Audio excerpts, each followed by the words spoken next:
Hello viewers, welcome back to our channel. ఎలా ఉన్నారండి అందరూ? నాకు ఒకసారి కమెంట్ సెక్షన్లో తెలియచేయండి.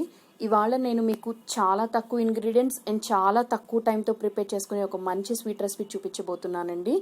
గోధుమ రవ్వ కేసరి చూపించబోతున్నాను. ఇది నేను బెల్లం యూస్ చేసి ప్రిపేర్ చేశానండి. బెల్లంలో good amount of iron content ఉంటుందని మన అందరికీ తెలిసిందే. సో షుగర్ యూస్ చేసి చేయలేదు కాబట్టి ఇది హెల్త్కి చాలా మంచిది. ఇది మనం దేవుడికి ప్రసాదం నైవేద్యంగా పెట్టుకోవచ్చు. ఆర్ఎల్స్ ఇన్స్టెంట్గా ఎప్పుడైనా స్వీట్ తినాలనిపించినా కూడా చాలా తక్కువ టైంలో ప్రిపేర్ చేసుకోవచ్చు. సో లేట్ చేయకుండా దీనికి కావాల్సిన ఇంగ్రీడియంట్స్ ఏంటో చూసేద్దాం. ఇక్కడ నేను 1 full బౌల్ ఆఫ్ గోధుమ రవ్వ తీసుకున్నానండి. అలాగే 1 full బౌల్ ఆఫ్ తురిమిన బెల్లం తీసుకున్నాను. 1 tablespoon ఆఫ్ యాలకుల పొడి, అలాగే కొన్ని జీడిపప్పు, కిస్మిస్, అలాగే ఒక 3 tablespoons ఆఫ్ నెయ్యి తీసుకున్నానండి. సో లేట్ చేయకుండా ప్రాసెస్ చూసేద్దాం. ఫస్ట్ ఇక్కడ ఒక కడాయి పెట్టుకున్నానండి. కడాయిలోకి నేను ఒక 2 tablespoons ఆఫ్ నెయ్యి అనేది వేసుకున్నాను. నెయ్యి కరిగిన తర్వాత నేను తీసుకున్నటువంటి డ్రై ఫ్రూట్స్ జీడిపప్పు, కిస్మిస్ వేసి 2 మంచి గోల్డెన్ బ్రౌన్ కలర్ వచ్చే వరకు ఫ్రై చేసుకున్నానండి. ఫ్రై చేసుకుని వాటిని ఒక బౌల్లోకి తీసుకుని పెట్టుకున్నాను. రిమైనింగ్ లెఫ్ట్ ఓవర్ గీతో నేను ఆ కడాయిలోనే ఉంచేసి ఆ గీలోకి నేను చూపించినటువంటి గోధుమ రవ్వ అనేది వేసుకున్నాను. సో రేషియో వచ్చేసి ఇందాక చెప్పాను కదా, 1 cup ఆఫ్ గోధుమ రవ్వకి 1 cup ఆఫ్ బెల్లం అయితే సరిపోతుంది. మీరు ఎంత క్వాంటిటీ అయినా ప్రిపేర్ చేయండి, సేమ్ రేషియో.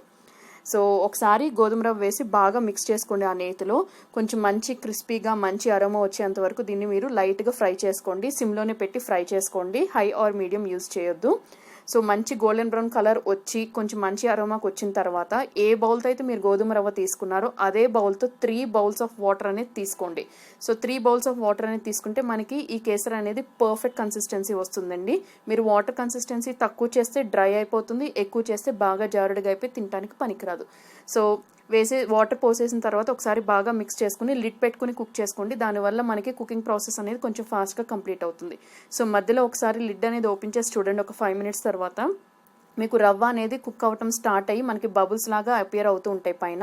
మళ్ళీ ఒకసారి లిడ్ అనేది పెట్టేసి ఇంకొక 2 to 3 minutes తర్వాత మళ్ళీ ఓపెన్ చేసి చూడండి. మనకి రవ్వ అనేది ఆల్మోస్ట్ దగ్గరికి పడిపోయి ఆ వాటర్ కంటెంట్ అనేది ఆల్మోస్ట్ అబ్జర్వ్ అయిపోయినట్టు కనిపిస్తుందండి. సో ఈ స్టేజ్లో మీరు ఇందాక తీసుకున్నటువంటి బెల్లం ఏదైతే ఉందో ఆ బెల్లాన్ని యాడ్ చేసేసుకోండి.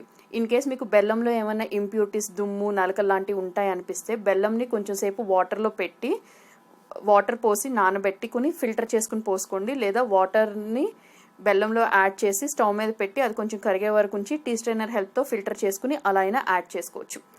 సో ఇక్కడ బెల్లం వేసేసిన తర్వాత ఒకసారి ఏమైనా చిన్న చిన్న గడ్డలు లాంటివి ఉంటాయేమో ఆ గెరెట్తో ఒకసారి బాగా కలుపుకోండి గోధుమ రవ్వలో కలిసేటట్టు. లిడ్ పెట్టుకుని ఇంకొక 2 to 3 minutes పాటు కుక్ చేసుకుంటే మీకు బెల్లం అనేది మెల్ట్ అయిపోతుందండి ఆటోమేటిక్గా హీట్కి. సో తర్వాత ఒకసారి బాగా మిక్స్ చేసుకుని మళ్ళీ మూత పెట్టుకుని ఇంకొక 2 to 3 minutes సిమ్లోనే కుక్ చేసుకోండి. తర్వాత లిడ్ ఓపెన్ చేసి చూస్తే మనకి కేసర్ అనేది ఆల్మోస్ట్ రెడీ అయిపోతుందండి. ఈ స్టేజ్లో మనం ఇందాక నేను చూపించినటువంటి ఇలాచీ పౌడర్ వేసేసాను. అలాగే రిమైనింగ్ 1 tablespoon ఆఫ్ గీ కూడా వేసేసానండి. సో వేసేసి ఒకసారి బాగా మిక్స్ చేసుకోండి. మిక్స్ చేసుకుని లిడ్ పెట్టేసి ఇంకొక 2 minutes పాటు సిమ్లో ఉంచుకుని కుక్ చేస్తే మన యమ్మీ టేస్టీ గోధుమ రవ్వ కేసరి అనేది రెడీ అయిపోతుంది. సో ఇన్స్టెంట్గా ఎప్పుడైనా మీకు స్వీట్ తినాలి అనిపించినా ఆర్ఎల్స్ ఫెస్టివల్కి ఇప్పుడు నవరాత్రులు వస్తున్నాయి కదా, ఇది ఒక రెసిపీగా మీరు ప్రిపేర్ చేసుకుని అమ్మవారికి నైవేద్యంగా కూడా సమర్పించుకోవచ్చు. సో లాస్ట్లో ఒకసారి లిడ్ ఓపెన్ చేసి చూసి 2 minutes తర్వాత ఫ్లేమ్ని టర్న్ ఆఫ్ చేసేసి మనకి ఈ కన్సిస్టెన్సీ వస్తే సరిపోతుందండి. ఇంకా ఎక్కువసేపు ఉంచితే మనకి ఇది బాగా డ్రై అయిపోతుంది. సో చూసారు కదా, ఆల్మోస్ట్ ఇక వాటర్ అంతా అబ్జర్వ్ అయిపోయింది. సో మనకి స్టవ్ ఆఫ్ చేసేసిన తర్వాత ఇది ఇంకా కొంచెం దగ్గర పడుతుందండి చల్లారే కొద్దీ. నేను ముందుగా ఫ్రై చేసి పెట్టుకున్నటువంటి డ్రై ఫ్రూట్స్ కూడా యాడ్ చేసేసాను. యాడ్ చేసి ఒకసారి బాగా మిక్స్ చేసుకుని సర్వింగ్ బౌల్లోకి డిష్ అవుట్ చేసుకున్నాను. సో ఎలా అనిపించింది మీకు ఈ సింపుల్ రెసిపీ? సో తప్పకుండా మీరు అందరూ ట్రై చేసి మీకు ఎలా కుదిరినా మీ ఫీడ్బ్యాక్ని నా కమెంట్ సెక్షన్లో తెలియచేయండి. ఓకేనా?